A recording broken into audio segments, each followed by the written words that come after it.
Hi everyone, it's Heidi from flutterbyheidi.co.uk. I'm Heidi Smith, I'm an independent Stampin' Up! Demonstrator based in the United Kingdom. And today I'm hopping along with the inspiring blog hop crew to share some projects with you, a bit of inspiration. And I got this a really hard challenge today. So it was these colours. So we've got Poppy Parade, Crushed Curry, Orchid Oasis and Parakeet Party. Not colours that I would put together, I'll be quite honest with you. But hey, you know, we give it a go. So I decided that I really needed to tone these down. So here you go. So this is my offering. So it's a floating front card and it's a DL one. So it fits in our beautiful DL envelopes, our lovely Slimline envelopes, as you can see here, which I've just stamped to decorate.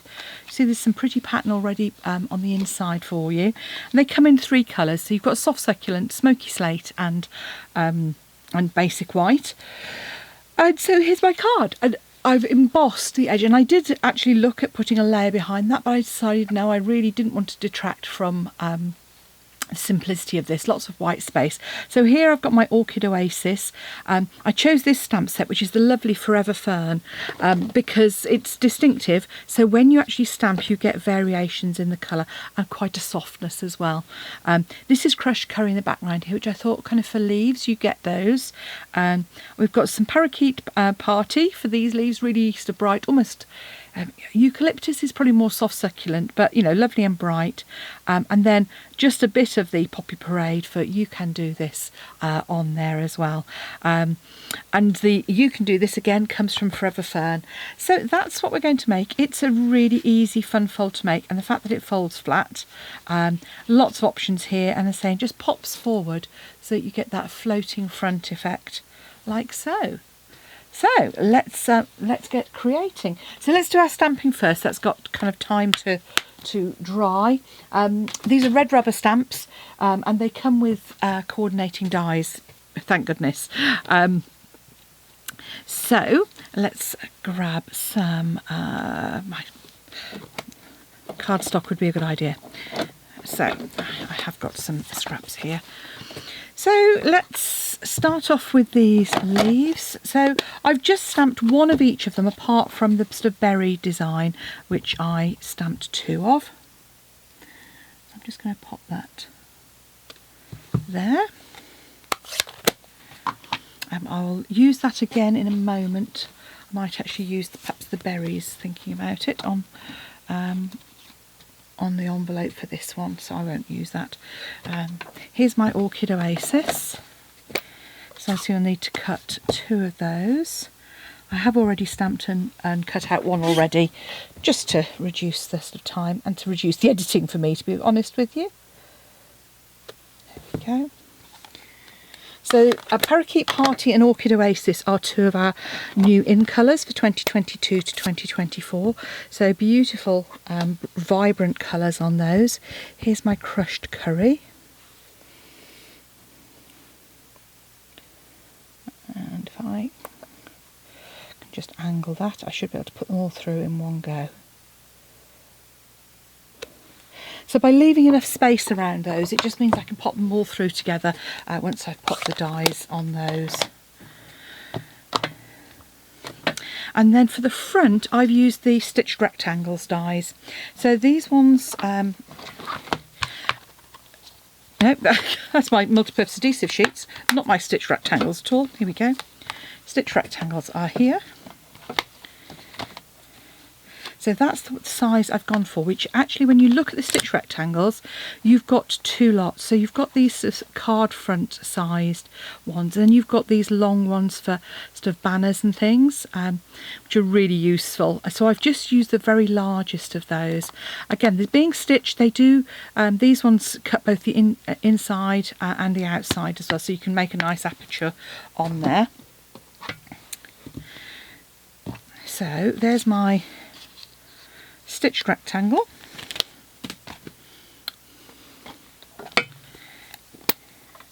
I did play around with this quite a bit actually, to see what I'll do. So I'm just going to, so this is my Poppy Parade here, so I'm just going to pop that down that bottom corner. There we go, you can do this. Just nice words of encouragement. they're really useful for all sorts of occasions.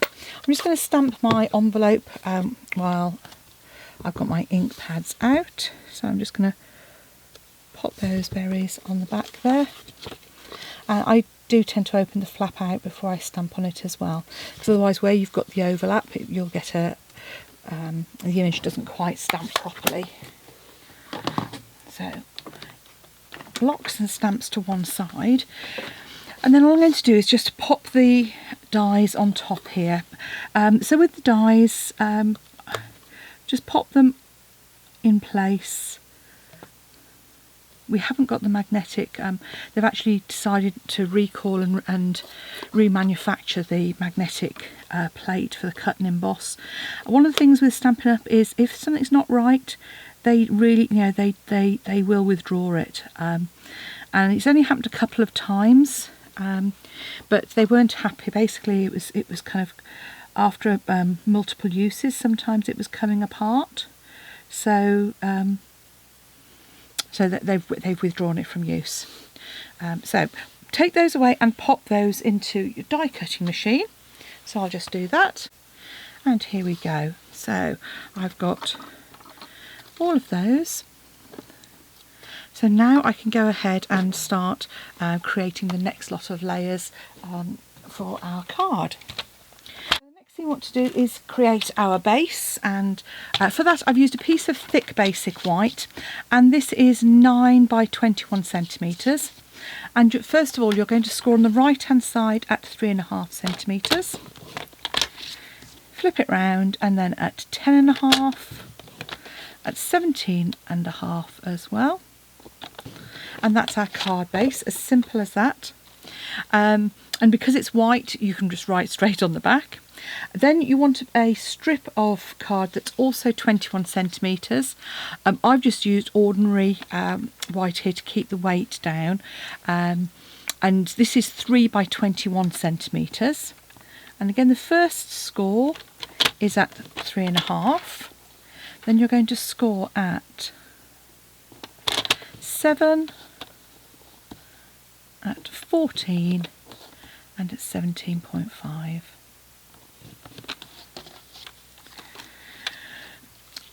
Next, we want some pieces of cardstock to create our panels. So these are the ones we're going to emboss using the brick and mortar 3D embossing folder. So that's this one here, really lovely embossing folder.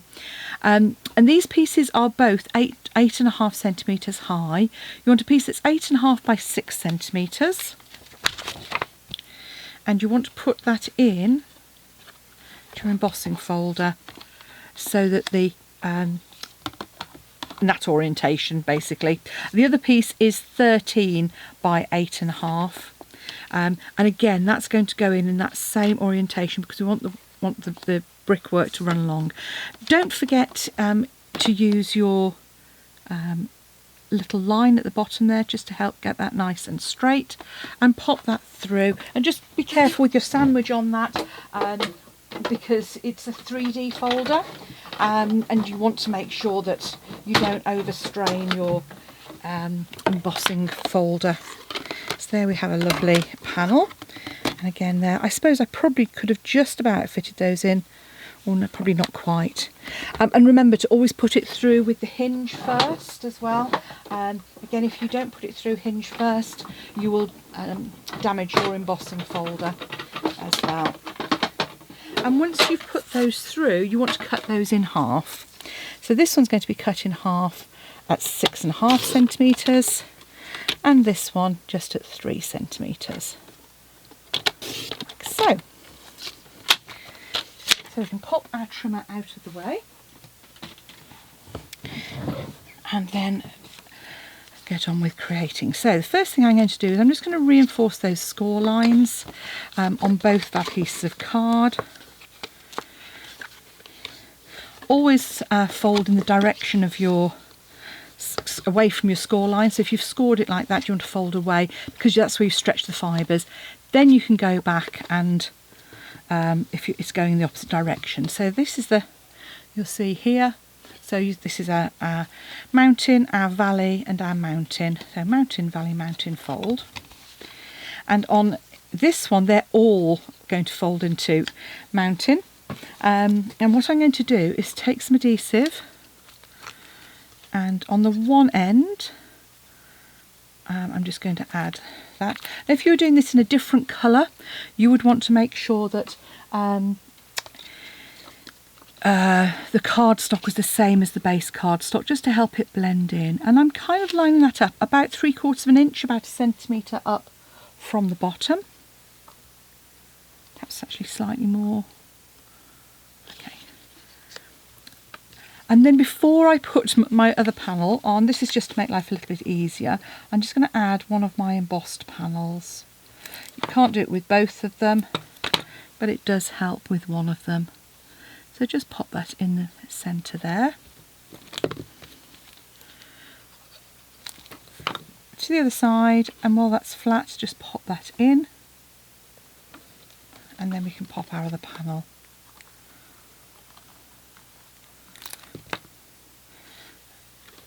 If you just literally lift that up slightly. There we go. And then we can simply add those panels to the side. And so I did I did actually think about doing a layer, a contrast layer, but I decided actually it took the focus away from this lovely centre panel. And then to add the centre panel, I'm just going to add some glue to the centre there. And then centre, keep the sentiment at the top.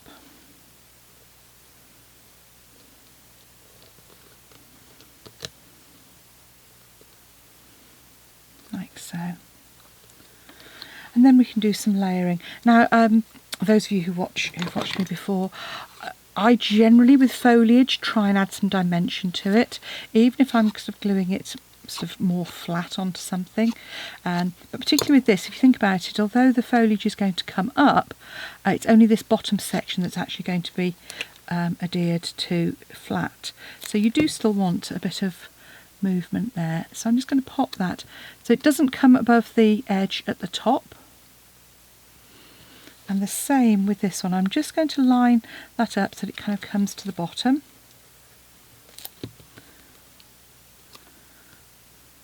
And I'm actually going to trim off that stem. So I'm just adhering these to this die cut rectangle, and I'm not going to allow it to creep over the edge. And then for these ones, again, just gently. You don't have to sort of pull on them hard. If you do, you'll end up pulling them apart if you're not careful. I have done that before now. Enthusiastic use of a bone folder. So once I've curled them, I'm just going to grab a dimensional.